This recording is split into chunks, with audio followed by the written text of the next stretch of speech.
Bienvenue au comptoir gastronomique. Aujourd'hui, on s'attaque à un conte culinaire que j'ai nommé le cochon bleu du Saguenay. C'est un repas qui, au restaurant, coûterait peut-être bien une petite fortune, mais on va réussir à se faire quelque chose de 5 étoiles dans le confort de notre domicile en à peu près 4 heures d'ouvrage passif, 1h30 de travail actif, mais en faisant tout de la bonne manière, on va vraiment atteindre un standard exceptionnel. On va mettre en valeur le sanglier du Québec et en plus de ça, plusieurs agréments pour rendre ce conte gastronomique vivant dans notre assiette.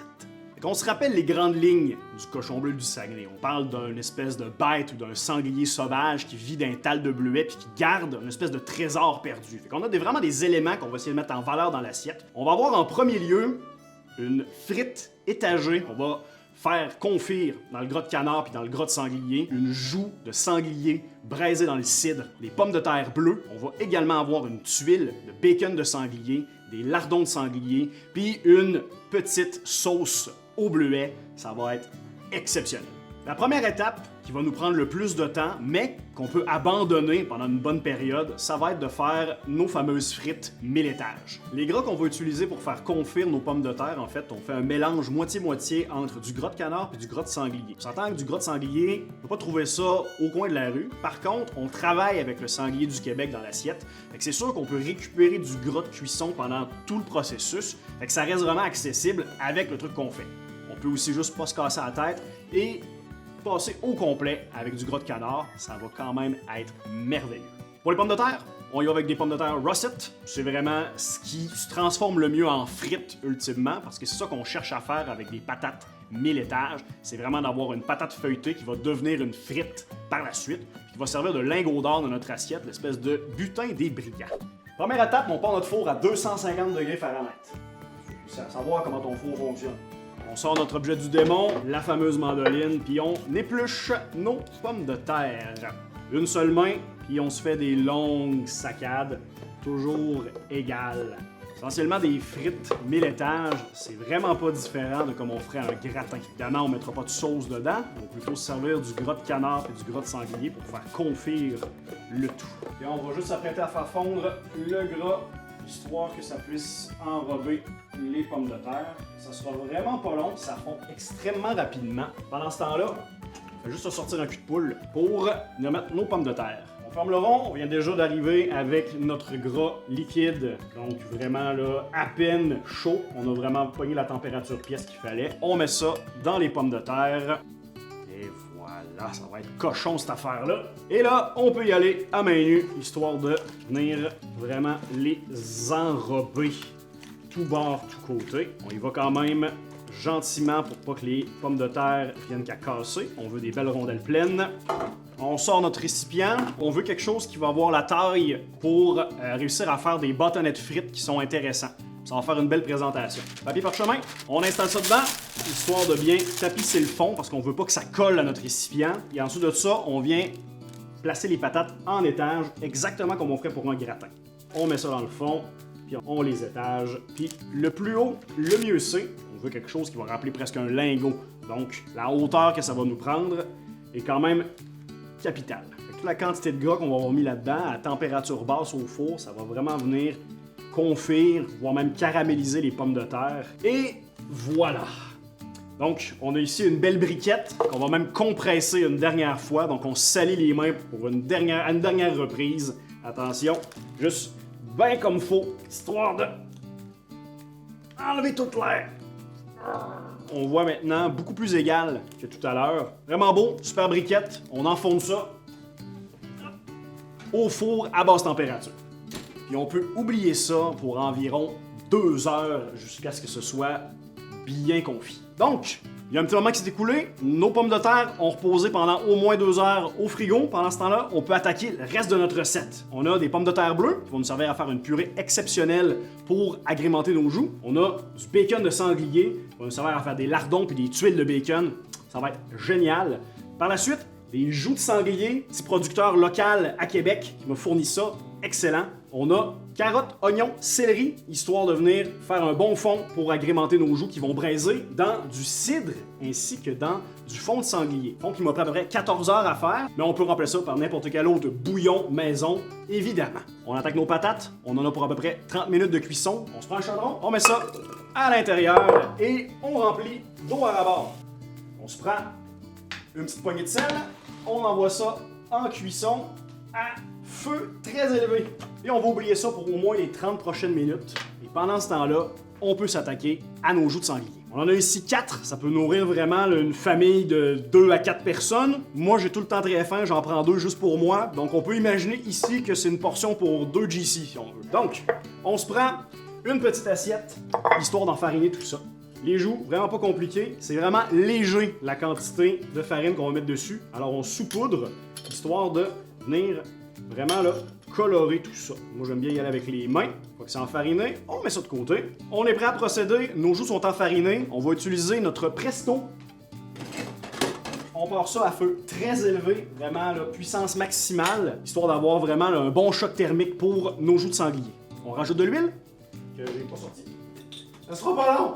Alors, on se ramène à fond de poêle. Hein?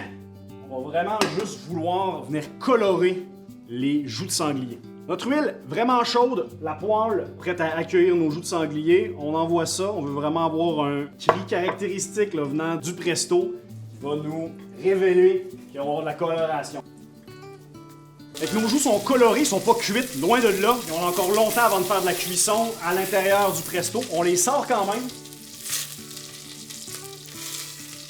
Ils sont super belles, ça va rajouter de la saveur avec la réaction de Maillard jusque dans la poêle. On se sert immédiatement de nos légumes. On met ça à l'intérieur. On va commencer à les faire suer légèrement. Ça va entamer le processus de cuisson.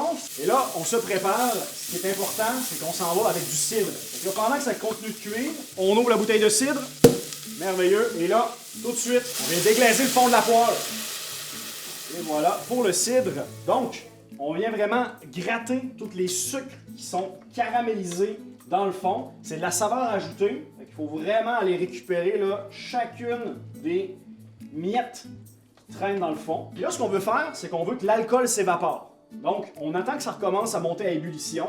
Et une fois que on va arrêter d'avoir la tête qui nous tourne en se tenant le nez au-dessus de la station de travail, là, on a le signal qu'on peut passer à la suite des choses. Là, la prochaine étape, c'est bien important, joue directement dans le Presto. Puis ensuite de ça, on va rajouter le fond de sanglier pour venir rendre la cocotte là, à peu près à moitié pleine, histoire vraiment là, qu'on ait un bon bain de cuisson. Et là, avant de refermer complètement le Presto, on veut que ce soit porté à ébullition pour essayer d'accélérer un peu plus le processus. Alors, on y laisse le temps. Quand les bulles commencent à se former, on referme le tout. On est rendu au moment, maintenant que c'est à ébullition, de fermer notre Presto. Fait que on s'installe et on semble de patience pour réussir à fermer cette cochonnerie-là. Donc,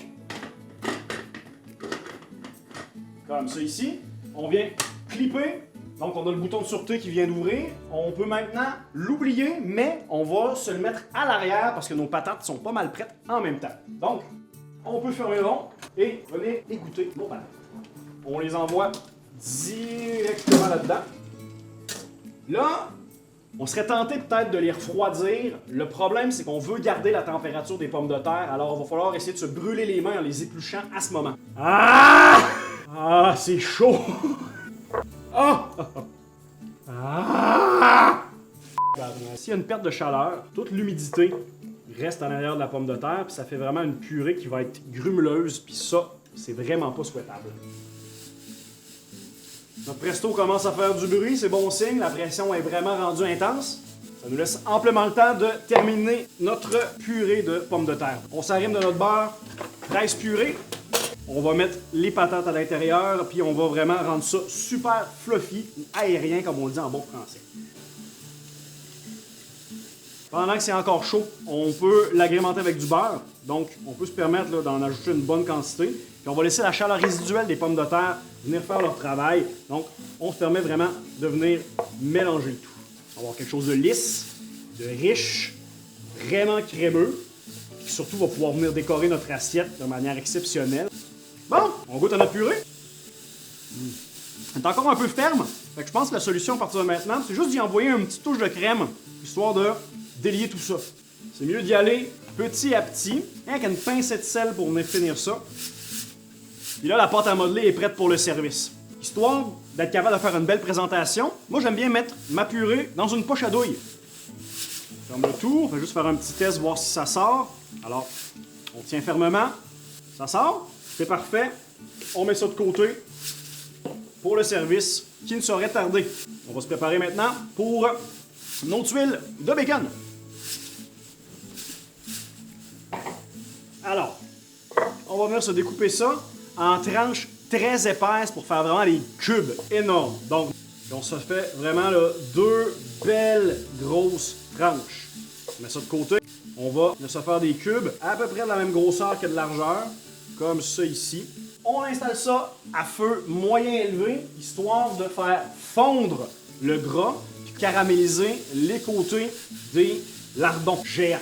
On a fait revenir nos lardons de tous les côtés. Maintenant, c'est le temps de les sortir un à un, venir les essorer sur du papier absorbant, histoire qu'ils ne perdent pas leur croustillant avec l'excédent de gras. Puis l'excédent de gras, d'ailleurs, nous, on le veut, c'est souhaitable.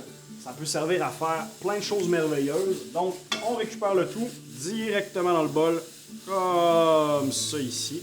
Puis une partie de ça va nous servir à faire notre tuile de bacon. On s'installe maintenant pour la tuile de lardon. C'est parti!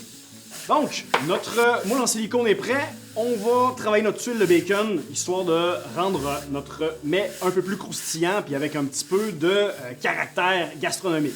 On utilise notre petit robot mélangeur, 2 cuillères à soupe de farine, qu'on met directement dans le robot mélangeur. On y va avec la même portion d'huile, 6 cuillères à soupe d'eau. On rajoute un de nos lardons. On coupe le lardon en 2, puis on vient pulser le tout. Ça, on va réduire ça en purée. En purée!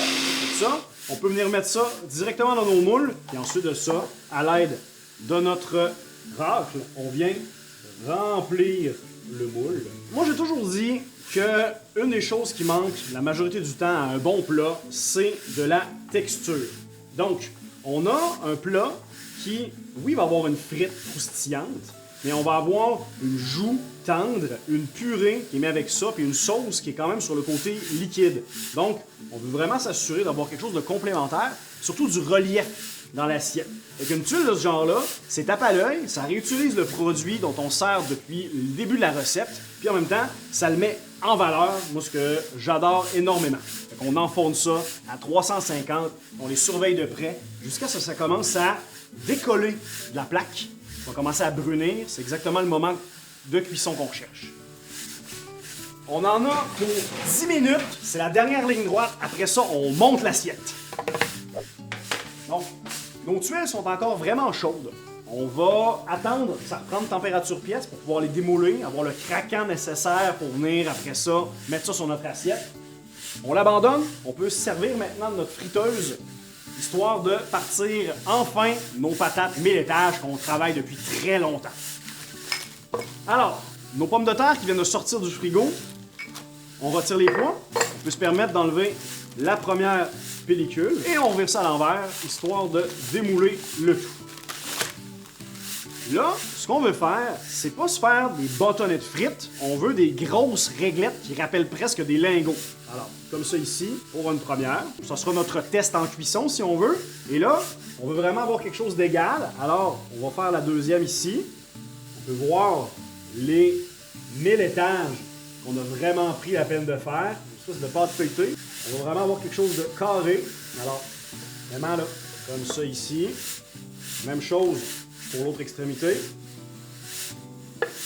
Comme ça.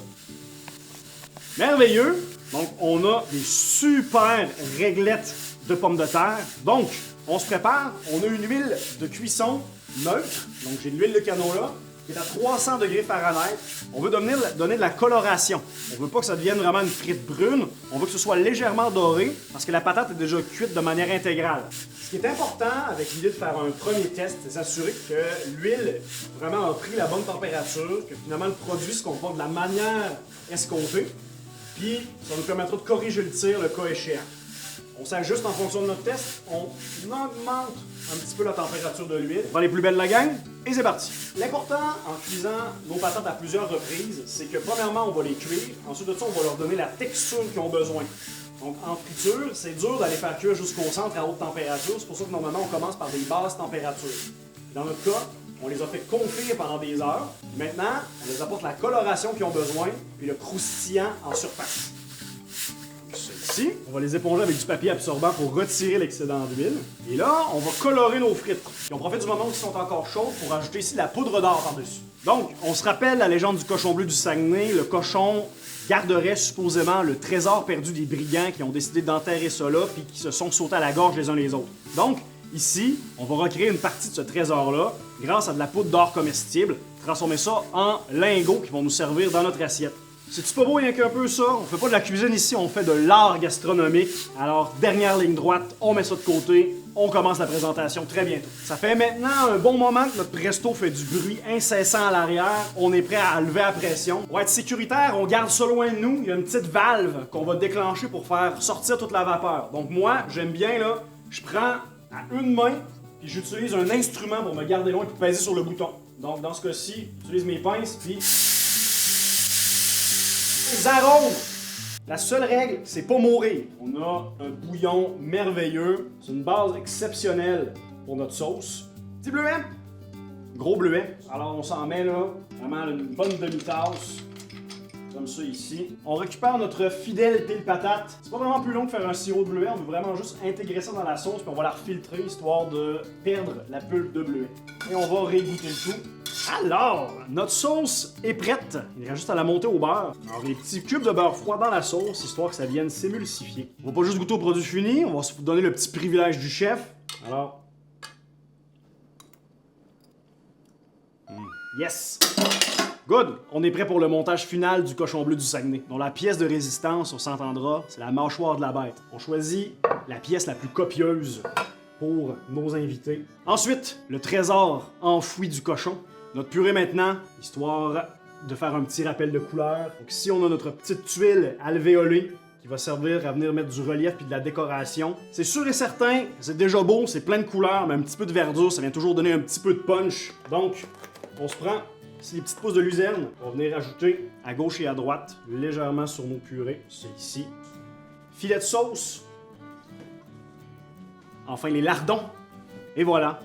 Dans l'assiette, un des contes les plus colorés de notre terroir, le cochon bleu du Saguenay, la mâchoire de la bête accompagnée du trésor enfoui des brigands, purée de pommes de terre bleues, sauce juteuse au bleuet, lardons de sanglier. Tu sais, les contes gastronomiques, là, c'est un petit peu ça. C'est quand tu regardes ton assiette, l'assiette te parle, puis tu commences tout de suite à te demander qu'est-ce que j'ai dans mon assiette. J'ai la mâchoire de la bête, oui. J'ai le trésor enfoui des brigands, oui. J'ai les pommes de terre bleues, couleur du cochon bleu du Saguenay. J'ai du sanglier intégral. J'ai une recette du terroir qui demande juste à être dégustée. C'est là qu'on se rend compte que la nourriture, ça raconte une histoire. Puis, hey, quand on prend le temps juste de écouter les contes qui ont autour de nous, on se ramasse avec des inspirations culinaires comme celle-ci, que j'espère vraiment que vous allez avoir l'occasion d'essayer chez vous.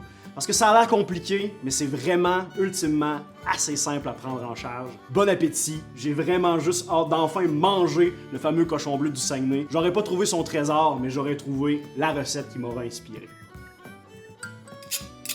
Avec autant de travail, autant d'acharnement, on va se faire la bouchée parfaite. Bon appétit.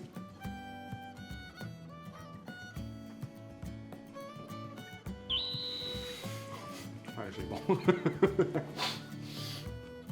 bon.